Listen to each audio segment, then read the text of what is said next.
Atenógenes, buenos días a todos los televidentes. En efecto, no ha sido un año común, especialmente de marzo para acá.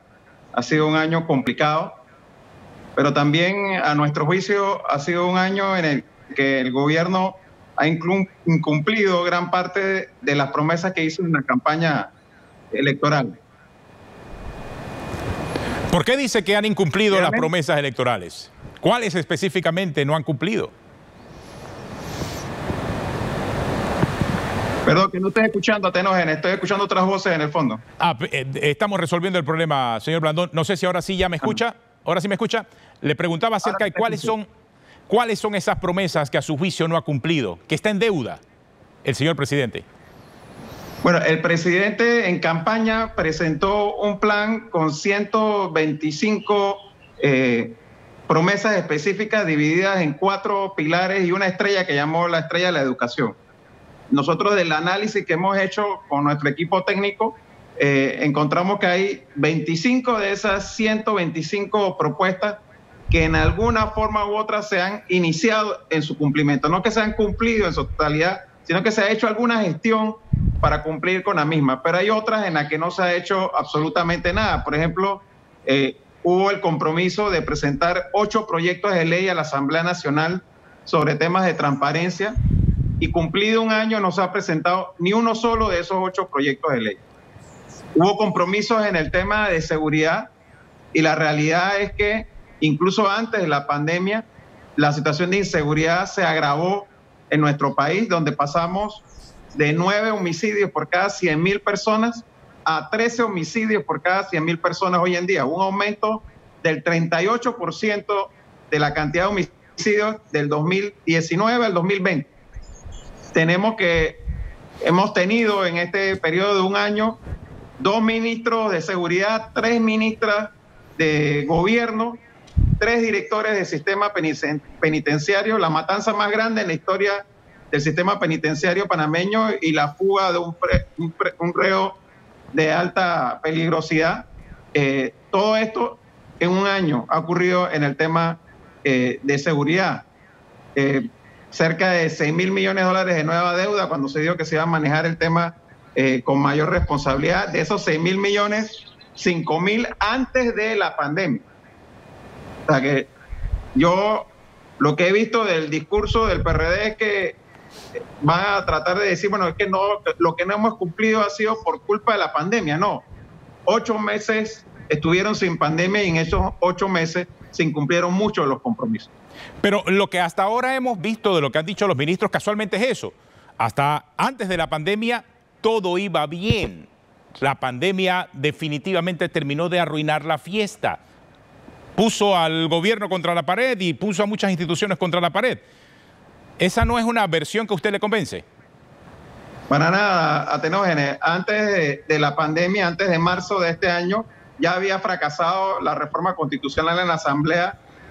Ya habían cambiado 3 veces al ministro de Gobierno y 2 veces al ministro de Seguridad. Ya había aumentado la cantidad de homicidios. No habían presentado ningún proyecto de ley sobre transparencia, que no se requiere ni 8 meses ni un mes para hacerlo. En la primera semana se podían haber presentado porque esos proyectos ya estaban redactados por Transparencia Internacional. Ya habían propuestas específicas que incluso fueron presentadas por diputados panameñistas y diputados independientes y están esperando su debate desde hace varios meses, ya que el gobierno no los presentó. En los 8 meses primero de este gobierno separó los proyectos más importantes como el 4º puente y la 3ª línea del metro por un capricho de querer cambiar el diseño sin siquiera haberlo consultado con la autoridad del canal de Panamá, que ha presentado sus objeciones al nuevo diseño que quiere desarrollar el Ministerio de Obras Públicas. Y así, pues casos de corrupción que ya se venían denunciando desde antes de la pandemia, ni hablar de lo que ha pasado de marzo para acá. Es que no es que el coronavirus no es culpa del gobierno, definitivamente es que no. Pero cómo han respondido a la crisis sí es responsabilidad del gobierno. Y ahí se han cometido muchos errores también. ¿Y cómo califica usted la reacción del gobierno en estos últimos 4 meses a la lucha contra el coronavirus? ¿Buena, mala, regular? ¿Qué piensa?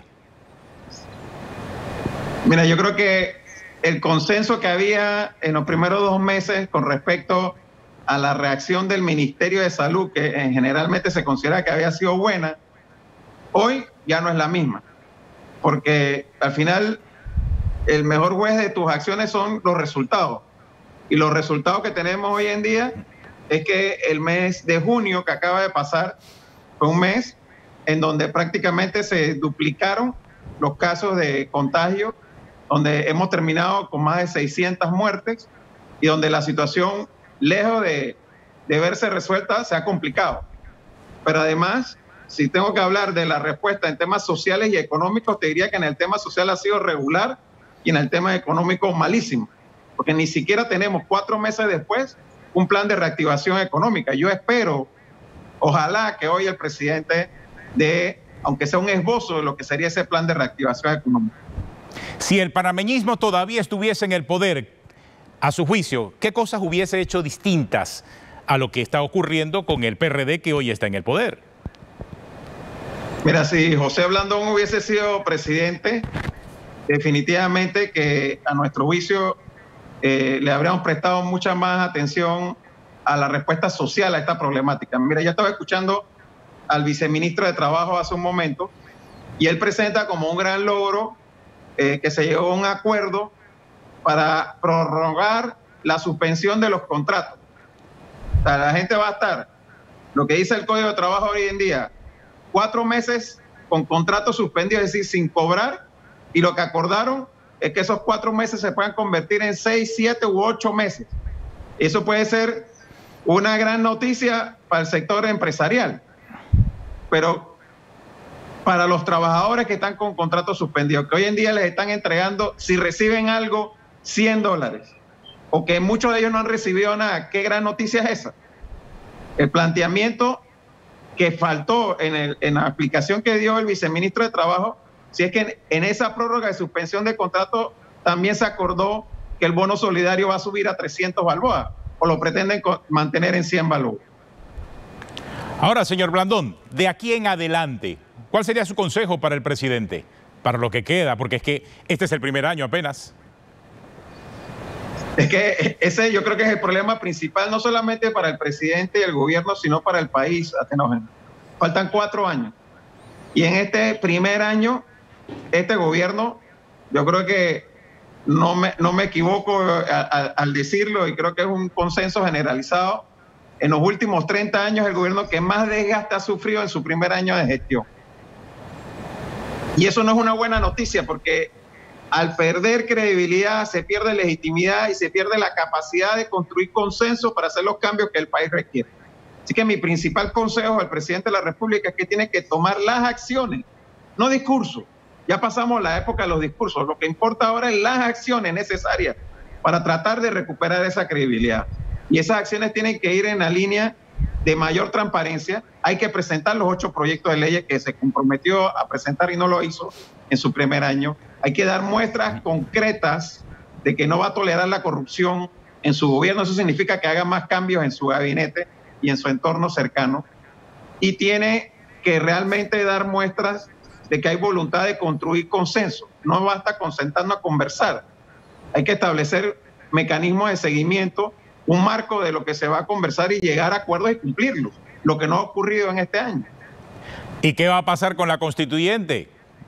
¿Habrá espacio para lo que queda de este gobierno? Mira, yo creo que la iniciativa de las 2 legislaturas y un referéndum murió con la manera equivocada en que se manejó esto el año pasado por parte de este gobierno.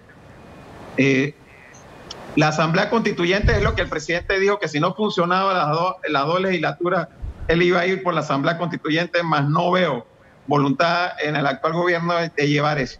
Pareciera que se van a decantar por el mecanismo de las 2 asambleas, o sea, que esta asamblea apruebe un documento y la próxima asamblea lo ratifique.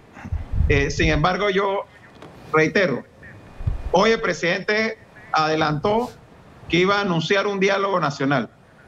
Yo espero que sea un diálogo desde 2 perspectivas. Hay que ver las cosas a corto plazo, el plan de reactivación económica, cómo salimos de esta crisis de salud, y hay que ver las cosas a largo plazo.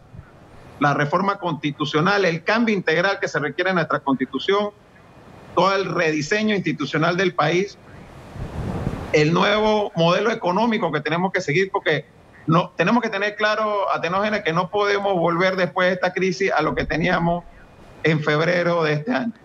Hay cosas que tienen que cambiar sustancialmente para que este país realmente tenga una mejor normalidad, no la misma de antes o una nueva, una mejor normalidad.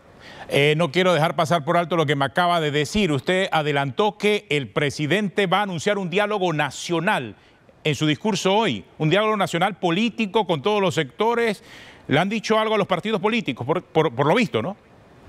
El 11 de junio que tuvimos la reunión, el presidente adelantó que iba a llamar a un gran diálogo nacional el día de hoy, pero no dijo más detalles, Atenógenes. Nosotros pensamos que se va a hacer, como en efecto lo anunció en ese momento, tiene que ser lo más inclusivo posible. O sea, no es un diálogo entre el gobierno y los partidos políticos.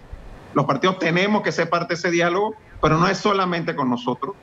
Y por otro lado, definir bien cuál es el marco, de sobre qué vamos a dialogar, ¿no? Cuál es el propósito. Y también definir metas a corto, mediano y largo plazo, porque el país no soporta, Atenógenes, a mi juicio, que nos quedemos un año o 2 meses sentados hablando de la inmortalidad del cangrejo en unos diálogos, en unos hoteles, mientras el país está con 20% de desempleo, claro, un montón de empresas en peligro de cerrar y toda la crisis que ya conocemos. Asumo que sería como una especie de tregua política, sin querer adelantarme, ¿no? Quizás ese es el objetivo del presidente.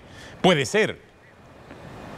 Mira, nosotros vamos a estar siempre dispuestos a conversar por el bien del país. Pero si por tregua política se entiende que no vamos a criticar las cosas que se están haciendo mal, ni vamos a denunciar los hechos de corrupción, pues no va a haber tregua. Nosotros vamos a seguir haciendo el trabajo de fiscalización que nos corresponde como oposición. Pero siempre, reitero, dispuestos a presentar propuestas y a dialogar. Bueno, muchas gracias al señor José Isabel Blandón, presidente del partido panameñista, esta mañana también analizando